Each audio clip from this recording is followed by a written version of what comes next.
ഈ വചനം പഠിക്കുന്ന കാര്യം ഭയങ്കര സീരിയസ് ആയിട്ട് എടുക്കണേ.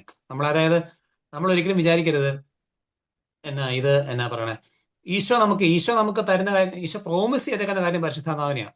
ഈശോ പ്രോമിസ് ചെയ്തേക്കുന്ന പരിശുദ്ധാത്മാവിനെയാണ്. നിങ്ങൾ തന്നോട് ചോദിക്കുന്നവർക്ക് അവിടുത്തെ എത്ര അധികം പരിശുദ്ധാത്മ നൽകുകയില്ല. ഈശോ ചോദിക്കുന്നവർക്ക് പ്രോമിസ് ചെയ്യുന്ന പരിശുദ്ധാത്മാവിനെയാണ്. പരിശുദ്ധാത്മാവ് പ്രോമിസ് ചെയ്യുന്ന പറഞ്ഞാൽ ഈശോ വചനത്തെ പ്രോമിസ് ചെയ്തൊക്കെ നമ്മൾ ആഗ്രഹിച്ചിട്ടുണ്ടെങ്കിൽ നമ്മളിങ്ങനെ വചനം പഠിക്കാൻ ആഗ്രഹിക്കണം. ചിലപ്പോൾ നമ്മളിങ്ങനെ ചിലപ്പം എല്ലാ ദിവസവും ബൈബിൾ ഇങ്ങനെ വായിച്ചു പോകുന്ന ആൾക്കാരായിരിക്കും. വെറുതെ എടുക്കുന്നു, വായിക്കുന്നു. ഞാൻ അങ്ങനെയായിരുന്നു പണ്ട്. ബൈബിൾ തുറക്കുന്നു, വായിക്കുന്നു, പോകുന്നു. തുറക്കുന്നു, ഇങ്ങനെ ജസ്റ്റ് വായിക്കുന്നു, ജസ്റ്റ് ഇങ്ങനെ കണ്ണടയ്ക്കുന്നു, എന്നിട്ട് ജസ്റ്റ് വെറുതെ ചിന്തിക്കുന്നു, പോകുന്നു. അങ്ങനെയായിരുന്നു. പിന്നെ അത് കഴിഞ്ഞ് ഈ പ്രതിഷ്ഠ ചെയ്ത് കഴിഞ്ഞു, ഹൃദയ പ്രതിഷ്ഠ ചെയ്ത് കഴിഞ്ഞപ്പോഴാണ് ഞാൻ ഈ വചനം പഠിക്കാൻ തുടങ്ങിയത്. പ്രതിഷ്ഠ ചെയ്ത് കഴിഞ്ഞപ്പം പരിശുദ്ധ അമ്മ ഇൻസ്പയർ ചെയ്യുക, വചനം പഠിക്കാൻ ഇൻസ്പയർ ചെയ്യുവാണ്. പിന്നെ നമ്മൾ വചനം പഠിക്കാൻ തുടങ്ങി. വചനം പഠിക്കുമ്പോൾ ഇമ്പോർട്ടൻസ് എന്ന് പറഞ്ഞാൽ ഈ വചനം ഇങ്ങനെ ഓരോന്ന് പഠിച്ച് ഉള്ളി വെക്കുമ്പോഴേ എന്റെ ലൈഫിൽ എനിക്ക് ഓരോ ബുദ്ധിമുട്ട് വരുമ്പോഴും അതിന്റെ ഓപ്പോസിറ്റ് വചനം എന്റെ ഉള്ളിൽ കിടപ്പുണ്ട്. എനിക്ക് ആ വചനം കിടപ്പുണ്ട്. എന്താണോ ബുദ്ധിമുട്ട് വരുന്നത്, നമ്മളിങ്ങനെ കൗൺസിലേഴ്സിനോട് ചോദിക്കും എന്താ എന്താ കാര്യം, ഇത് ഉള്ളിലുണ്ട്. ഇതിന്റെ എല്ലാ ഉത്തരവും ഉള്ളിലുണ്ട്. വചനങ്ങളെല്ലാം ഉള്ളിൽ കിടപ്പുണ്ട്. എന്ത് ബുദ്ധിമുട്ട് വന്നാലും അതിന് ആൻസർ ഉള്ളിൽ കിടപ്പുണ്ട്. അപ്പൊ ചുമ്മാ സ്തുതിച്ചാൽ മതി. സ്തുതിച്ച് കഴിയുമ്പോഴേക്ക് ബുദ്ധിമുട്ടൊക്കെ അങ്ങ് മാറും. നമ്മള് ഈ വചനം പഠിക്കുക എന്ന് പറഞ്ഞ കാര്യം വളരെ സീരിയസ്. നമ്മൾ ഈ മീറ്റിങ്ങുകൾക്ക് വരുന്നു, നമ്മൾ എല്ലാ ദിവസവും ഒരു വചനം വെച്ച് പഠിക്കാൻ പറഞ്ഞാൽ ഞാനിങ്ങനെ ആഗ്രഹിക്കും. ഞാനിങ്ങനെ ഒരു ദിവസം ഇങ്ങനെ PSC കോച്ചിങ് ഒക്കെ നമ്മൾ ചെയ്ത് ഇങ്ങനെ ജോലി കിട്ടുന്നതിന് മുമ്പ് എനിക്കറിയായിരുന്നു ഒരു 5 മാസം കൂടെ ഉള്ളൂ എനിക്ക് ഇനി 5 മാസം കഴിഞ്ഞാൽ ഞാൻ 5 മാസം ഫ്രീ ആണ്. 5 മാസം ഒരു പരിപാടിയില്ല. അപ്പൊ ഞാൻ തീരുമാനിച്ചു 5 മാസം 5 മാസം എന്റെ കയ്യിലുണ്ട്. 5 മാസം കൊണ്ട് എനിക്ക് ഇങ്ങനെ പുതിയ നിയമത്തിലെ വചനങ്ങളൊക്കെ പഠിച്ചു തീർക്കണം എന്ന് ഇങ്ങനെ ആഗ്രഹിച്ച് ഞാൻ പഠിക്കാൻ തുടങ്ങി. ഞാൻ എല്ലാ ദിവസവും 2-3 മണിക്കൂർ ചാപ്പലിൽ പോയിരിക്കുന്ന സമയത്ത് ഞാൻ ഇങ്ങനെ ഇരുന്ന് എല്ലാ വചനവും ഇത് പഠിക്കും. ഇങ്ങനെ പഠിച്ചുകൊണ്ടിരിക്കും. കുറെ വചനം ഇത് പഠിക്കും. അങ്ങനെ പഠിച്ച് കുറെ വചനം പഠിച്ചു കഴിഞ്ഞപ്പം പിന്നെ മറന്നു പോകും. മറക്കും, പഠിക്കും, മറക്കും, പഠിക്കും, മറക്കും, പഠിക്കും. അങ്ങനെ നമ്മളെല്ലാവരും എല്ലാ ദിവസവും കുറച്ച് ഒരു 5 വചനം വെച്ച് ഇങ്ങനെ പഠിക്കാൻ വേണ്ടി ഇങ്ങനെ കോൺസെൻട്രേറ്റ് ചെയ്യണേ. എന്തിനാന്ന് വെച്ചാൽ ഈ ഇതിന്റെ എല്ലാ പുതിയ നിയമത്തിലെ വചനങ്ങളെങ്കിലും നമ്മളിങ്ങനെ പഠിക്കണം. പണ്ട് ഈ വചനം പറയുന്ന ആൾക്കാരെ ഇങ്ങനെ കാണുമ്പോൾ ഞാൻ ഈശോയിലേക്ക് എത്തുന്നതിന് മുമ്പേ വചനം പറയുന്ന ആൾക്കാരെ കാണുമ്പം ഞാനിങ്ങനെ ഇതിന്റെ ആവശ്യം, ഇതൊക്കെ എന്തിനാ പഠിക്കുന്നത്, ഇത് പഠിച്ച് കോട്ടിങ്സ് ഉള്ള പഠിക്കുന്ന ആവശ്യം തന്നെ എന്നൊക്കെ ചിന്തിക്കുമായിരുന്നേ. പക്ഷെ ഇതിങ്ങനെ പഠിച്ചു വെക്കുമ്പം നമ്മുടെ ഉള്ളില് ഭയങ്കര ആയുധമാണ്. ദൈവവചനമാകുന്ന ആത്മാവിന്റെ വാളെടുക്കുമെന്നാ പറയുന്നത്. അപ്പൊ ആത്മാവിനൊരു വാളുണ്ടെങ്കിൽ അത് വചനമാണ്. നമ്മുടെ ആത്മാവിന്റെ ഒരു വാളുണ്ടെങ്കിൽ വചനം. അപ്പൊ ആത്മാവിനെതിരെയാണ് വലിയ വിഷയം വരുന്നത്. ആത്മാവിനെ കീഴടക്കാനായിട്ടുണ്ടാവുന്ന ഓരോ പാപം വരുന്നു. പാപം വരുമ്പം വചനം കയ്യിലുണ്ടെങ്കിൽ അതങ്ങ് വെട്ടും. വാള് വെച്ചങ്ങ് വെട്ടുന്നു. അടുത്ത സാധനം വരുന്നു, അസ്വസ്ഥത വരുന്നു, വെട്ടുന്നു. അടുത്ത സാധനം വരുന്നു, വെട്ടുന്നു. അങ്ങനെ ചുമ്മാ ആലോചിച്ച് നോക്കിയേ. ആത്മാവിന്റെ വാൾ എന്ന് പറഞ്ഞ എന്താ സാധനം? ആത്മാവിന്റെ ആയുധമാണ് വചനം. അപ്പൊ അങ്ങനെ ചെന്ന് പിക്ചറൈസ് ചെയ്ത് നോക്കിയേ. ആത്മാവ് ഇങ്ങനെ വാള് പിടിച്ച് നിൽക്കുക. വാളില്ലെങ്കിലോ എന്താവും വിഷയം? വാളില്ല. അപ്പൊ ഓരോ വെട്ട് വരും, കൊള്ളുക. എങ്ങനെ വെട്ടുന്നു, കൊള്ളുന്നു ഓരോന്ന് കൊണ്ടുകൊണ്ട് പോവുക.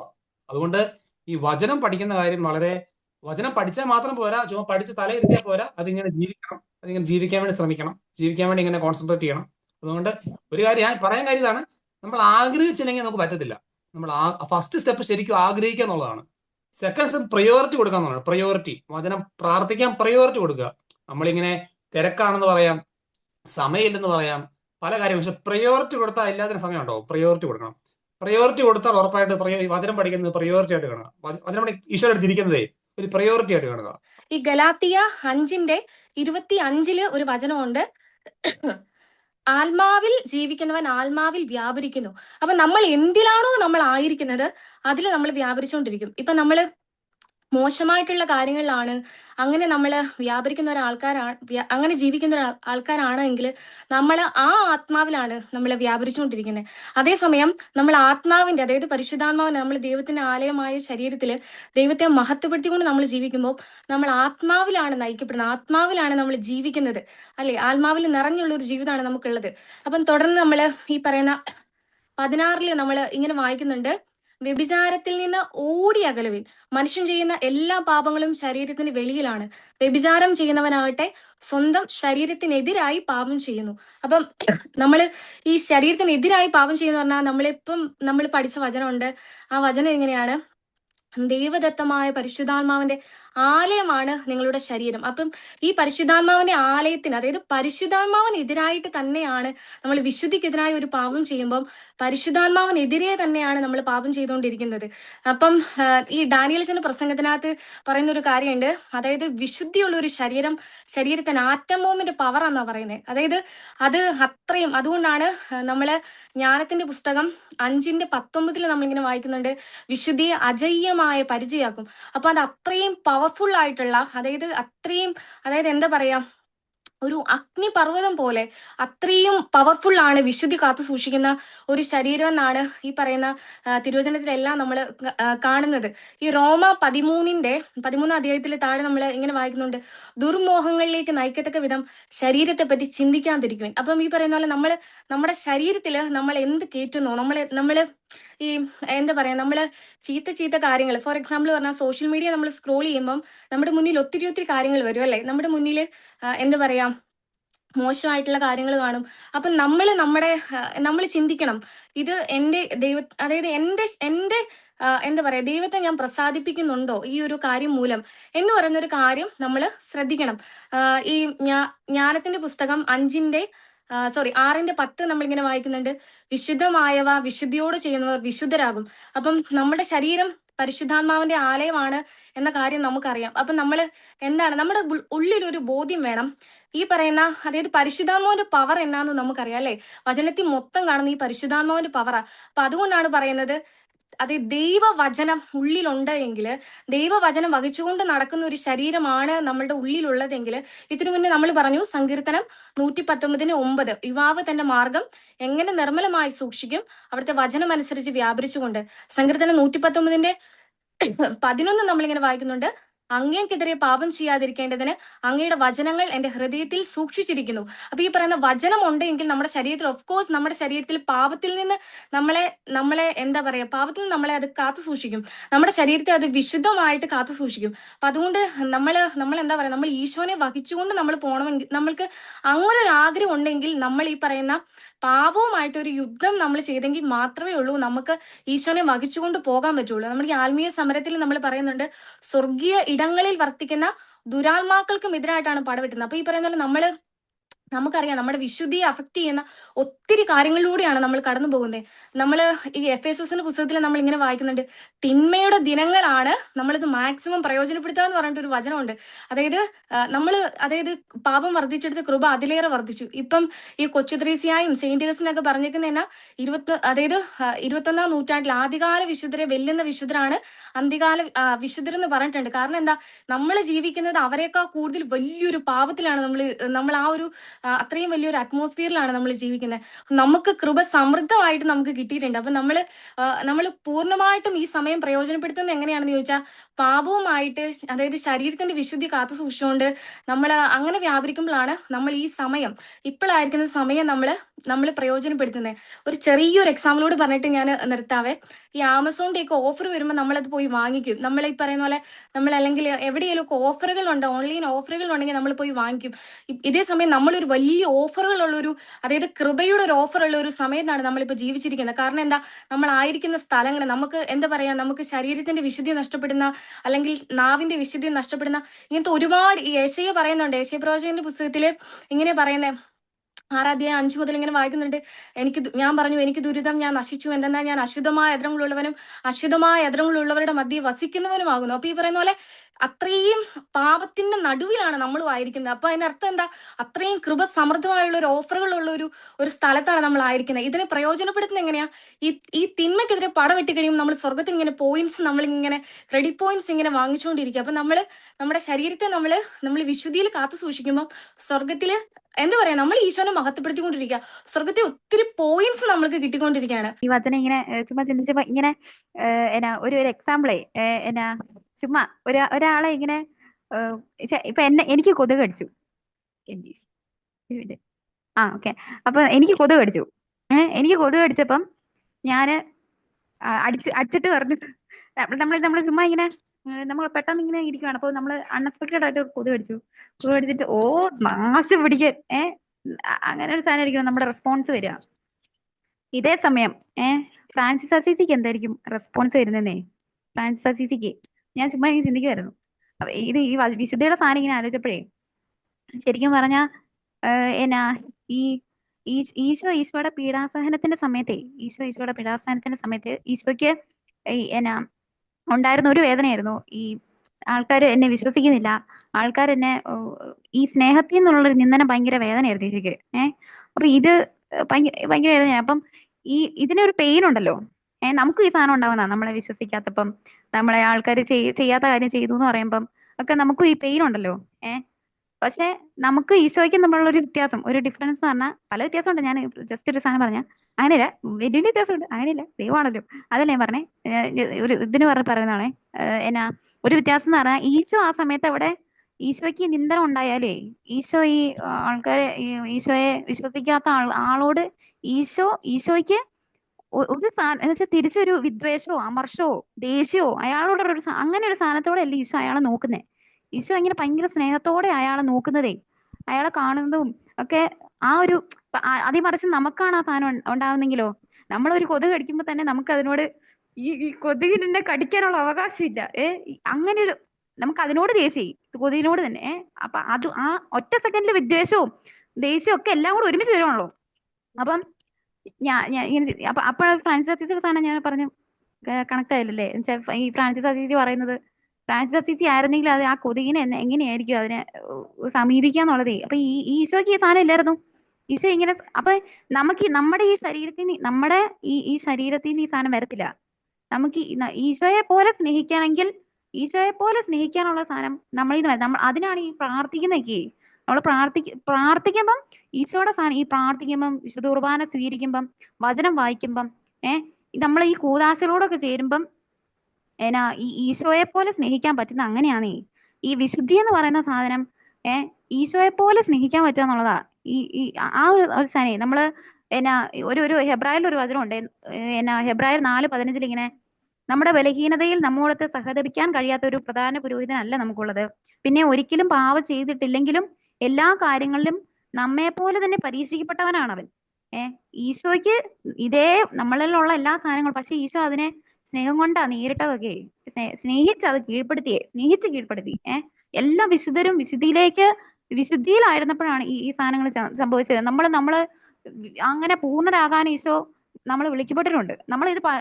ഈ സാധനങ്ങളൊക്കെ നമ്മൾ ഭയങ്കരമായിട്ട് ഈ കളയുന്ന സാധനങ്ങളാണല്ലോ. ഈ നമ്മൾ ഉണ്ടാകുന്ന സാധനങ്ങളുണ്ടല്ലോ, നമുക്കുണ്ടാകുന്ന അമർഷം, കോപം, മനക്ഷോഭം, വിദ്വേഷം, ഈ സാധനങ്ങളൊക്കെ നമ്മൾ ഭയങ്കര കെയർലെസ് ആയിട്ട് ഈ സാധനം കളയുന്ന ആൾക്കാരാണല്ലോ.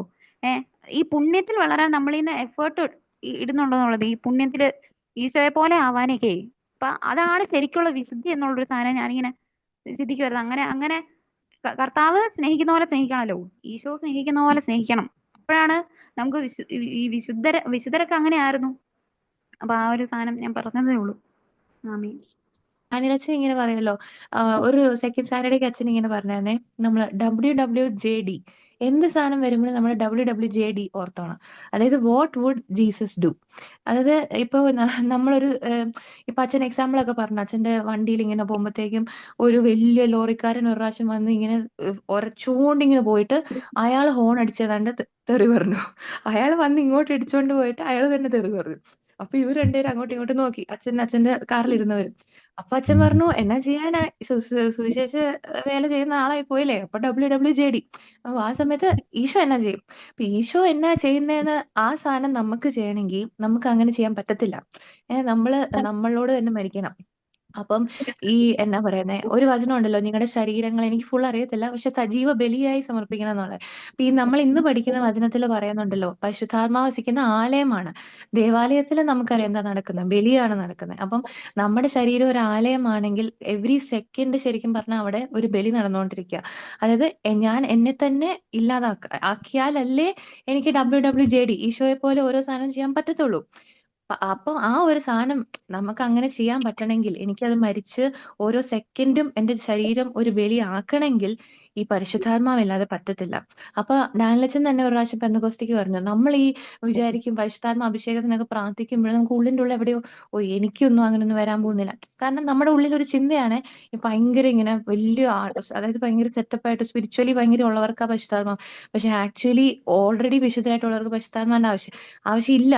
എന്ന് വെച്ചാൽ നമ്മള് അപ്പൊ സ്ട്രഗിൾ ചെയ്യുന്നവർക്കാണ് പരിശുദ്ധാത്മാവിന്റെ ആവശ്യം. കാരണം പരിശുദ്ധാത്മാവ് ഉണ്ടെങ്കിലേ നമുക്ക് ഈ പറഞ്ഞ പോലെ WWJD അല്ലെ ഈശോയെ പോലെ ഓരോ സെക്കൻഡും നമുക്ക് പ്രവർത്തിക്കാൻ പറ്റണമെങ്കിൽ, ഈശോയെ പോലെ നമ്മൾ പ്രവർത്തിച്ചാൽ നമ്മൾ പൂർണ്ണ വിശുദ്ധിയിൽ എത്തുമല്ലോ. അങ്ങനെ പറ്റണമെങ്കിൽ നമുക്ക് ഈ പരിശുദ്ധാത്മാവ് വേണം. ഓൾറെഡി മാമോദീസയില് നമുക്ക് എല്ലാവർക്കും കത്തോലിക്കൻ ആയിട്ടുള്ള നമുക്ക് എല്ലാവർക്കും ഒരു സീലാണ്, ഓണർഷിപ്പാണ് മാമോദീസയിൽ കിട്ടുന്ന പരിശുദ്ധാത്മാവിന്റെ. പക്ഷെ നമ്മളിങ്ങനെ നമ്മുടെ ലൈഫിൽ ഓരോ സാധനം ഇങ്ങനെ ചെയ്തേ ആ ഒരു തീയുടെ സാധനം ഇങ്ങനെ ഇതായി പോവല്ലോ. പതുക്കെ പതുക്കെ പതുക്കെ ആ ഫ്ലെയിം ഇതായി പോകും. പക്ഷെ പരിശുദ്ധാത്മാവ് ഉണ്ട്, ദൈവം തന്നെ തന്നിട്ടുണ്ട്. അപ്പം നമ്മള് എന്നാ പറയുന്നത്, നമ്മൾ ഈ പഴയ നിയമത്തിൽ ഒരു സാധനം ഉണ്ടല്ലോ, അവര് ഞാൻ അത് മറന്നു, ഇന്നാരാ പറഞ്ഞു, ജെറമിയ കൊണ്ടുപോയി ആ ദേവാലയം ആ കത്തിക്കൊണ്ടിരുന്ന സാധനം കൊണ്ട് ഒളിപ്പിച്ച് കണ്ടു വെച്ചിട്ട് പിന്നീട് ഇവര് തിരിച്ച് പ്രവാസം കഴിഞ്ഞ് വരുമ്പോഴത്തേക്കും എനിക്കൊന്ന് എസ്രാ നെഹമ്യ അവർ ആ സെറ്റാന്ന് തോന്നുന്നു. അവര് പിന്നീട് ദേവാലയം രണ്ടാമത് പണിയുമ്പോൾ ഇവർ ഈ സാധനം കൊണ്ടുവന്ന് വെക്കുമ്പോൾ അതിങ്ങനെ ആളി കത്തുന്നുണ്ട്. അത് ഒത്തിരി നാളായിട്ട് അതിങ്ങനെ മൂടിക്കിടക്കുക. പക്ഷെ എന്നിട്ടും ആ തീ ആളി കത്തുന്നുണ്ട്. എന്ന് പറഞ്ഞ പോലെ നമ്മുടെ ഉള്ളിലുള്ള പരിശുദ്ധാത്മാവ് ഉണർന്നു പ്രവർത്തിക്കും. അങ്ങനെ പ്രവർത്തിക്കുമ്പോൾ ഓരോ നിമിഷവും നമുക്ക് നമ്മളോട് തന്നെ നോ പറയാൻ പറ്റും. അതായത് നമ്മൾക്ക് ഇപ്പൊ ഒരു പാപം ചെയ്യാൻ തോന്നുന്നു, അല്ലെ ഇപ്പൊ നമ്മൾ ഇതെല്ലാം കേട്ടിട്ട് പോയിട്ട് നാളെ ഇന്ന് തൊട്ട് സപ്പോസ് പോർണോഗ്രഫിക്ക് അഡിക്റ്റഡ് ആയിട്ടുള്ള ആളാണെങ്കിൽ വിചാരിക്കുക, ഇന്ന് തൊട്ട് ഞാൻ ഇനി ഇത് ചെയ്യത്തില്ല എന്ന് പറഞ്ഞാൽ നടക്കത്തില്ല, ഉറപ്പായിട്ട് നടക്കത്തില്ല. പക്ഷെ പരിശുദ്ധാത്മാവ് സഹായിക്കാൻ അല്ലാതെ അല്ലെ കൃപ ലഭിക്കാതല്ലാതെ നമുക്കത് വേണ്ടാന്ന് വെക്കാൻ പറ്റത്തില്ല. അപ്പൊ ഓരോ സെക്കൻഡും നമുക്ക് ആ ഹോളി സ്പിരിറ്റിന്റെ ഹെൽപ്പ് വേണം. അപ്പൊ പരിശുദ്ധാത്മാവിനാൽ നിറയാനുള്ള സാധനങ്ങൾ നമുക്ക് തപ്പാം. അപ്പൊ അത് ഈ ചേച്ചി പറഞ്ഞ വചനം, ജപമാല ചെല്ലുമ്പോൾ ഏറ്റവും ഫസ്റ്റ് നമ്മുടെ കുർബാനയാണ്, അത് കഴിഞ്ഞിട്ടുള്ള കാര്യങ്ങൾ. അപ്പൊ അങ്ങനെ നമ്മുടെ ഉള്ളിലെ ആ പരിശുദ്ധാത്മാവ് ഇങ്ങനെ കത്തി നിൽക്കുവാണെങ്കിൽ അങ്ങനെ അപ്പം പരിശുദ്ധാത്മാവ് കത്തണം. അതിനുവേണ്ടി നമ്മൾ പരിശുദ്ധാത്മാവിന്റെ ഹെൽപ്പ് ചോദിക്കണം. പിതാവ് പരിപൂർണനായിരിക്കുന്നത് പോലെ നിങ്ങൾ പരിപൂർണനായിരിക്കും. നമ്മളിങ്ങനെ ഈശോ ആഗ്രഹിക്കുന്ന കാര്യം നമ്മൾ പരിപൂർണതയിലേക്ക് വളരാമെന്നുള്ളതാണ്. ഒന്ന് തെസ്സലോനിക്കർ 4:3 നിങ്ങളുടെ വിശുദ്ധീകരണമാണ് ദൈവം അഭിലഷിക്കുന്നത്. ദൈവം നമ്മുടെ വിശുദ്ധീകരണം അഭിലഷിക്കുന്നു. ഈശോയുടെ ആഗ്രഹം നമ്മുടെ വിശുദ്ധീകരണമാണ്. ഇതിനകത്ത് പറഞ്ഞേക്കുന്ന സാധനം, നിങ്ങളുടെ ശരീരം നിങ്ങളുടെ സ്വന്തമല്ല, നിങ്ങൾ വിലയ്ക്ക് വാങ്ങപ്പെട്ടവരാണ്, നിങ്ങളുടെ ശരീരത്തിൽ ദൈവത്തെ മഹത്വപ്പെടുത്തുവിൻ. നമ്മൾ വിലയ്ക്ക് വാങ്ങപ്പെട്ടവരാണ്. ഈശോ നമ്മളെ വിലയ്ക്ക് എടുത്തേക്കുന്നതാണ്. നമുക്ക് നമ്മളിങ്ങനെ നമുക്ക് ഇഷ്ടമുള്ള പോലെ ചെയ്യാനുള്ളതല്ല, ഈശോ വിലയ്ക്ക് വാങ്ങിച്ചേക്കുന്നത് നമ്മളെ. ഇപ്പൊ ഈ ഒരു കാര്യം എപ്പോഴും ഉള്ളിൽ ഉണ്ടാകേണ്ടതേ. ഇപ്പൊ നമ്മൾ വിചാരിക്കുക എന്നെ കൊണ്ട് ഇത്രേ പറ്റുള്ളൂ. നമ്മളിപ്പം ഇത് എല്ലാ വചനവും കേട്ടോണ്ടിരിക്കുന്ന സമയത്ത് ഇപ്പൊ ഓരോരുത്തർ പറയുന്ന നമ്മൾ ചിന്തിക്കുക, ഇപ്പൊ ഞാൻ ഇങ്ങനെയാണ്, ഇപ്പം എനിക്കിങ്ങനെ കുറെ കുഴപ്പങ്ങളുണ്ട്, അപ്പൊ ആ കുഴപ്പങ്ങൾ എനിക്കുണ്ട്, അത് മാറ്റാൻ ബുദ്ധിമുട്ടാണെന്ന് നമ്മൾ ചിന്തിച്ചാൽ നമുക്കത് ബുദ്ധിമുട്ടായിരിക്കും. പക്ഷെ നമ്മൾ ചിന്തിക്കുക, എനിക്ക് മറ്റേ വചനത്തിൽ വിശ്വസിക്കുക, നിന്റെ ബലഹീനതയിൽ കർത്താവിന്റെ ശക്തി പൂർണ്ണമായിട്ട് പ്രകടമാകുന്നു. ആ വചനത്തിൽ വിശ്വസിക്കുവാണെങ്കിൽ നമ്മുടെ ബലഹീനത നമ്മൾ ഈശോയ്ക്ക് കൊടുക്കും. ആ ബലഹീനതയിൽ കർത്താവിന്റെ ശക്തി പൂർണ്ണമായിട്ട് പ്രകടമാകുമെന്ന് പറയുന്നത്. ഈശോയുടെ ശക്തി പ്രകടമാവും. നമുക്ക് ബലഹീനത ഈശോയ്ക്ക് കൊടുത്തിട്ടുണ്ടെങ്കിൽ അതിനകത്ത് ദൈവത്തിന്റെ ശക്തി പ്രകടമാവും. അപ്പം നമുക്ക് എന്നാ ചെയ്യാൻ പറ്റും? നമുക്ക് അന്നേരം നമ്മളിത് നമ്മുടെ ലക്ഷ്യം എന്താണ്? പരിപൂർണ്ണതയാണ് ലക്ഷ്യം. ഈശോ കാരണം ഒന്ന് യോഹന്നാൻ 2:4 പറയുന്നുണ്ട്, ഈ ലോകത്തിൽ തന്നെ ദൈവസ്നേഹമാണ്, സ്നേഹത്തിൽ വസിക്കുന്ന ദൈവത്തിലും ദൈവം അവനിലും വസിക്കുന്നു, ഈ ലോകത്തിൽ തന്നെ നിങ്ങൾ അവനെ പോലെ ആയിരിക്കുന്നു എന്നൊരു വചനമുണ്ട്. ഈ ലോകത്തിൽ തന്നെ നിങ്ങൾ അവനെ പോലെ ആയിരിക്കുന്നു. ഈ ഭൂമിയിൽ തന്നെ നമുക്ക് ഈശോയെ പോലെ ആവാനുള്ള കഴിവ് ഈശോ തന്നിട്ടുണ്ട്. വചനത്തിൽ പറയുന്നു, 1 യോഹന്നാൻ 5 പറയുന്നുണ്ട്, സത്യസ്വരൂപൻ വന്നെന്നും ദൈവത്തെ അറിയാനുള്ള കഴിവ് നമുക്ക് നൽകിയെന്നും. ദൈവം കഴിവ് നൽകിയിട്ടുണ്ട്. നമുക്ക് ലോകത്തിൽ ഈശോയെ പോലെ ആകാനുള്ള കഴിവ് നമുക്ക് നൽകിയിട്ടുണ്ട്. പിന്നെ നമ്മൾ അതിനെ എങ്ങനെ യൂസ് ചെയ്യുന്ന പോലെയാണ്. നമ്മളിപ്പം നമ്മളിപ്പം ഈ പറഞ്ഞ പോലെ ഓരോ കാര്യങ്ങൾ ഇപ്പൊ ചിലപ്പോൾ നമ്മൾ ഇതെല്ലാം നമ്മൾ കുറ്റം പറയുന്ന ആൾക്കാരായിരിക്കും. കുറ്റം പറയുന്ന ആൾക്കാരാണ് നമുക്ക് എന്നാ ചെയ്യാൻ പറ്റും? നമുക്കിങ്ങനെ ഈശോയെ കുറ്റം പറയാതിരിക്കാനുള്ള ഒരു കൃപ എനിക്ക് തരണേ. എന്നിട്ട് നമ്മളിങ്ങനെ പ്രാർത്ഥിക്കുന്ന സമയത്ത് തീക്ഷ്ണമായിട്ട് പ്രാർത്ഥിക്കണം. ഞാൻ കഴിഞ്ഞ ദിവസം ഒരു വചനം കണ്ടു, ഈശോ തീക്ഷ്ണമായിട്ട് വചനം കൃത്യം ഞാൻ ഇട്ടുതരാം. തീക്ഷ്ണമായിട്ട് ഈശോ പ്രാർത്ഥിച്ചു വചനമുണ്ട്. ഈ അവസാന സമയത്ത് തീക്ഷ്ണമായിട്ട് ഈശോ പ്രാർത്ഥിച്ചു. തീക്ഷ്ണമായിട്ട് നമ്മൾ പ്രാർത്ഥിക്കുന്നത് എന്തൊക്കെ കാര്യത്തിന് വേണ്ടിയാ? നമ്മളിപ്പോൾ ഒരു പർപ്പസ്ഫുൾ ഒരു ലക്ഷ്യമുണ്ട്. നമ്മൾ പ്രോഗ്രാമിന്റെ ഭാഗം ഇപ്പൊ നമ്മുടെ കപ്പിൾസ് റിട്ട് നടക്കുക, അപ്പൊ അതിനുവേണ്ടി നമ്മൾ തീക്ഷ്ണമായിട്ട് പ്രാർത്ഥിക്കുന്നുണ്ട്. അല്ലെങ്കിൽ നമ്മൾ ഒരു പ്രോഗ്രാം വിജയിക്കാൻ, അല്ലെങ്കിൽ നമ്മുടെ ചില കാര്യങ്ങൾക്ക് വേണ്ടി തീക്ഷ്ണമായിട്ട് പ്രാർത്ഥിക്കുന്നുണ്ട്. ഈ തീക്ഷ്ണമായിട്ടുള്ള പ്രാർത്ഥന നമ്മുടെ വിശുദ്ധീകരണത്തിന് നമ്മൾ പ്രാർത്ഥിക്കണമെന്നുള്ളതാണ്. ഈശോ എനിക്ക് എന്റെ അസൂയ കളയണം, ഏഷണി പറയുന്ന സ്വഭാവം കളയണം, എന്നോട് ഒരാൾ വന്ന് കുറ്റം പറയുന്ന സമയത്ത് അത് കേട്ടിട്ട് തിരിച്ച് റെസ്പോണ്ട് ചെയ്തൊരു സാധനം ഉണ്ടല്ലോ, അത് കളയണം. അപ്പൊ അതിനുവേണ്ടി തീക്ഷ്ണമായിട്ട് പ്രാർത്ഥിക്കണം. അങ്ങനെയുള്ള ഓരോ കാര്യങ്ങൾക്ക് വേണ്ടി തീക്ഷ്ണമായിട്ട് പ്രാർത്ഥിക്കാൻ പറ്റുമോ?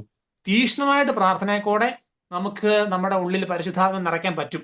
കാരണം വചനത്തിൽ പറയും, ഈശോ വാഗ്ദാനം തരുവാണ്, തന്നോട് ചോദിക്കുന്നവർക്ക് അവിടുന്ന് എത്ര അധികമായി പരിശുദ്ധാത്മാവ് നൽകുകയില്ല. ചോദിക്കും നിങ്ങൾക്ക് ലഭിക്കും, അന്വേഷിക്കുകയും കണ്ടെത്തും, മുട്ടും നിങ്ങൾക്ക് തുറന്നു കിട്ടും. നമ്മൾ ചോദിക്കുന്ന അത്രയും പരിശുദ്ധാത്മാവിനെ ഈശോ തരും എന്ന് ഈശോ വാഗ്ദാനം പറയും. നിങ്ങൾ ചോദിച്ചാൽ നിങ്ങൾക്ക് തരാം, ചോദിച്ചാൽ തരാന്ന് ഈശോ പറയുക. അപ്പൊ നമ്മൾ ചോദിക്കുന്ന ഒരു റേഞ്ചാണ് വിഷയം. അപ്പൊ നമ്മൾ വെറുതെ അങ്ങോട്ട് ചോദിക്കാതെ കാര്യമായിട്ട് ചോദിക്കണം, ഈശോയെ എനിക്ക് ഇന്ന കാര്യം കളയണം. അപ്പൊ ഞാൻ ഇങ്ങനെ ചില കാര്യങ്ങൾ ഇങ്ങനെ ചോദിക്കാറുണ്ട്. എന്റെ ചില, എനിക്കറിയാലോ എന്നെ ആശിഷ് ആരാന്ന് എനിക്കറിയാം, എനിക്ക് എന്തൊക്കെയാ കുഴപ്പം അതെനിക്കറിയാം. അപ്പൊ ഞാൻ അതിനു വേണ്ടിയൊക്കെ അങ്ങ് ചോദിക്കും. ചില സാധനങ്ങളുണ്ട്, അപ്പം എത്രമാത്രം നോക്കിയാലും മാറ്റാൻ പറ്റാത്ത കുറെ കാര്യങ്ങൾ. അപ്പൊ അതൊക്കെ നമ്മളിങ്ങനെ അതിങ്ങനെ ഞാൻ ഇപ്പൊ ശ്രമിച്ചുകൊണ്ടിരിക്കുകയാണ്, ഓരോ കാര്യങ്ങൾക്ക് വേണ്ടി ശ്രമിച്ചുകൊണ്ടിരിക്കുക. ഇത് കേട്ടോണ്ടിരിക്കുന്ന ആൾക്കാർക്ക് എല്ലാവർക്കും ചിലപ്പോൾ ഓഫീസിലായിരിക്കും ചില വിഷയങ്ങളുള്ളത്, അല്ലെങ്കിൽ വീട്ടിലായിരിക്കും. നമ്മളിങ്ങനെ ഈ പൊട്ടിത്തെറിച്ച് പോകുന്ന ചില മൊമെന്റുകളില്ലേ നമ്മളിങ്ങനെ നമ്മളായി വരുന്ന ചില മൊമെന്റൊക്കെ, ആ മൊമെന്റ് ഒക്കെ നമ്മളിങ്ങനെ ഈശോയുടെ അടുത്ത് ഇരിക്കുന്ന പ്രാർത്ഥിക്കുന്ന സമയത്തെ മുട്ടുകുത്തി നിന്നിട്ട് കർത്താവിന്റെ അടുത്ത് ഇതെല്ലാം കൊടുത്ത് പ്രാർത്ഥിക്കണം. ഈശോയെ ഇതിനകത്ത് ഇടപെടണം, ഇതിനകത്ത് കംപ്ലീറ്റ് കൊടുത്ത് ഈശോയെ അങ്ങനെ നമ്മൾ നമ്മുടെ വിശുദ്ധിക്ക് വേണ്ടി പ്രാർത്ഥിക്കാനാണ് ഈശോ ശരി ആഗ്രഹിക്കുന്നത് കേട്ടോ. നമ്മളിങ്ങനെ ഒരുപാട് കാര്യം പ്രാർത്ഥിക്കാനാണെങ്കിലും നമ്മൾ ഏറ്റവും കൂടുതൽ പ്രാർത്ഥിക്കാൻ ഈശോ ആഗ്രഹിക്കുന്നത് വിശുദ്ധിക്ക് വേണ്ടിയാ. ഈശോ പറയുകയാണല്ലോ, നിങ്ങളുടെ വിശുദ്ധീകരണമാണ് ദൈവം അഭിലഷിക്കുന്നത്. റോമ 12:1, നിങ്ങളുടെ ശരീരങ്ങളെ വിശുദ്ധവും ദൈവത്തിന് പ്രീതികരവുമായ സജീവ ബലിയായി സമർപ്പിക്കണം, ഇതായിരിക്കണം നിങ്ങളുടെ യഥാർത്ഥമായ ആരാധന. ഇങ്ങനെ ഈശോ പറയുവാണല്ലോ, നിങ്ങൾ വിശുദ്ധിയാണ് എനിക്ക് വേണ്ടത്, നിങ്ങളുടെ വിശുദ്ധിയാണ് എനിക്ക് വേണ്ടത്.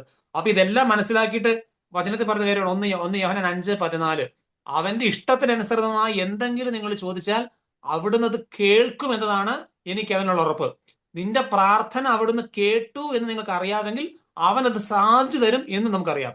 നിങ്ങളുടെ പ്രാർത്ഥന അവിടുന്ന് കേൾക്കും എന്ന് നിങ്ങൾക്ക് അറിയാമെങ്കിൽ അത് സാധിച്ചു തരും എന്ന് നിങ്ങൾക്കറിയാം. അതായത് നമ്മൾ വിശുദ്ധിക്ക് വേണ്ടി പ്രാർത്ഥിച്ചാൽ ഈശോ സാധിച്ചു തരും എന്ന് വാഗ്ദാനമാണ്, ഈശോ സാധിച്ചു തരും. അപ്പൊ ആ വാഗ്ദാനത്തെ വിശ്വസിച്ച് നമ്മൾ പ്രാർത്ഥിക്കണം. ഈശോയെ ഇതെല്ലാം കേട്ട് നമ്മളിങ്ങനെ ഇന്ന് ഒരുപാട് വരാൻ പോകുന്ന സെഷനും വിശുദ്ധിയെ കുറിച്ചാണ്. അപ്പൊ നമ്മൾ ഈ സെഷൻ കേട്ട് കഴിഞ്ഞിട്ട് നമ്മൾ അത് കൊള്ളാം, വിശുദ്ധിയൊക്കെ ഭയങ്കര സംഭവമാണല്ലേ, ഈ അച്ഛൻ ഭയങ്കര കിടിലാണല്ലോ, അച്ഛനൊക്കെ എങ്ങനെ ചെയ്യാൻ പറ്റുന്നു, അച്ഛന്റെ വചനങ്ങളൊക്കെ സൂപ്പർ, ആ വചനമൊക്കെ എഴുതിയെടുക്കുന്നു. പക്ഷെ ഈ വിശുദ്ധിക്ക് വേണ്ടിയുള്ള ആഗ്രഹം നമ്മുടെ ഉള്ളിൽ ഉണ്ടായിട്ട് നമ്മൾ ഇങ്ങനെ എന്റെ അശുദ്ധിയുടെ ഓരോ കാര്യങ്ങൾ കണ്ടുപിടിച്ചിട്ട് അതിനെ കറക്റ്റ് ചെയ്യാനുള്ള ശ്രമം, അത് കറക്റ്റ് ചെയ്യാനും പ്രാർത്ഥിക്കാനുള്ള ഒരു സാധനം ഉണ്ടല്ലോ. നമ്മളെപ്പോഴും ഇങ്ങനെ ഒരു കൊല്ലം മുമ്പും നമ്മൾ ഈ വചനങ്ങൾ കേൾക്കുന്നു, ഇൻസ്പയർ ആവും, തിരിച്ചു പോകുന്നു, വചനം കേൾക്കുന്നു, ഇൻസ്പയർ ആവും, തിരിച്ചു പോകുന്നു. പക്ഷെ നമ്മൾ എഫർട്ട് ഇടുന്നില്ല. എഫർട്ട് ഇടണം. എഫർട്ട് ഇടുക എന്ന് പറഞ്ഞാൽ നമ്മുടെ എഫർട്ട് എന്താ? തീക്ഷ്ണമായ പ്രാർത്ഥനയും ശ്രമവും ഇത് രണ്ടും നമ്മൾ ഇങ്ങനെ ചേർത്ത് വെച്ച് ഇങ്ങനെ പോകണം. അപ്പൊ കർത്താവ് നമ്മളെ പതുക്കെ ട്രാൻസ്ഫോം ചെയ്യും. ഇതിങ്ങനെ ശ്രമിച്ചുകൊണ്ടിരിക്കണം നമ്മൾ കേട്ടോ. അല്ല എത്ര പ്രയർ മീറ്റിംഗ് കൂടിയാലും ഉറപ്പായിട്ടും പ്രയർ മീറ്റിംഗ് വചനം കേൾക്കുന്നതനുസരിച്ച് നമ്മൾക്ക് ഉള്ളിൽ കുറെ കൃപകൾ വളരും, വ്യത്യാസങ്ങളുണ്ട്, അതൊക്കെ ശരിയാണ്. പക്ഷെ എഫർട്ട് ഇട്ടിട്ട് പ്രാർത്ഥിക്കാൻ കൊണ്ട് ചെയ്യുമ്പോഴേക്കും ഭീകരമായ രീതിക്ക് ഈശോ നമ്മളെ മാറ്റും. അതുകൊണ്ട് ഈ എഫർട്ട് ഭയങ്കരമായിട്ട് നമ്മൾ ഇടണം. യെസ്.